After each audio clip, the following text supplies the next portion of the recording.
La mobilisation aujourd'hui des transporteurs routiers. Ils protestent à leur tour contre l'écotaxe.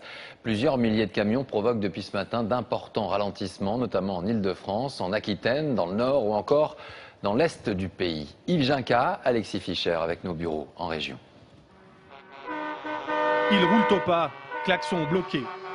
En Ile-de-France, 400 routiers mènent une opération escargot depuis 10 heures ce matin. Au volant, tous ont une même revendication. Qu'ils arrêtent l'écotaxe. Ou au moins, s'ils la laissent, qu'ils la laissent que pour les camions étrangers qui traversent la France. Et pas pour les camions français qui ont du mal déjà à y arriver. Il y a un ras-le-bol, on est toujours taxé tout le temps. Et c'est toujours les mêmes qui prennent. Résultat, un bouchon impressionnant entre l'autoroute A4 et l'A86 jusqu'à Rungis. En Aquitaine, plus de 350 camions se sont aussi donné rendez-vous. On annonce au niveau national plus de 4000 camions. L'autoroute au sud de Bordeaux est quasiment coupée. Pour la fédération patronale qui organise les manifestations, l'écotaxe risquerait de couler l'activité d'une partie des entreprises. L'écotaxe poids lourd, c'est un océan qui vient nous submerger. On est les seuls à payer cette taxe. On a des marges autour de 1%. L'écotaxe poids lourd, c'est au minimum 5% de notre chiffre d'affaires.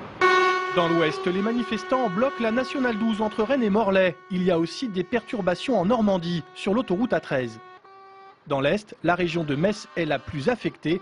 Le trafic devrait revenir à la normale cet après-midi. Et on retrouve en direct du siège d'Ecomove, le site qui devait percevoir les recettes de l'écotaxe. Bonjour Grégory Fraisse. Grégory, on peut parler d'une mobilisation importante aujourd'hui. Bonjour Laurent, en effet, ce sont un peu plus de 130 camions qui sont en train de se rassembler devant le siège d'Ecomove, vous l'avez dit, installé ici dans la région de Metz. Ecomove qui incarne l'écotaxe dont ces transporteurs routiers, principalement des patrons de petites et moyennes entreprises, ne veulent pas.